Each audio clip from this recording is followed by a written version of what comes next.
if you're experiencing login errors on Facebook. This guide will help you troubleshoot and resolve the issues. Follow these steps to regain access to your account.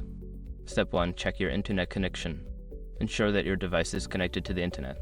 A weak or unstable connection can prevent you from logging in. Try switching to a different network or resetting your router if necessary. Step 2. Verify your login credentials.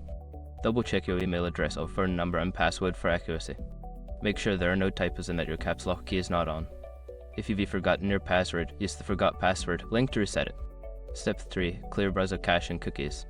If you are using a web browser, clearing your cache and cookies can resolve login issues. Go to your browser settings, find the privacy or history section, and choose the option to clear browsing data. Step 4. Update the Facebook app. If you are using the Facebook app on your mobile device, ensure that it is updated to the latest version.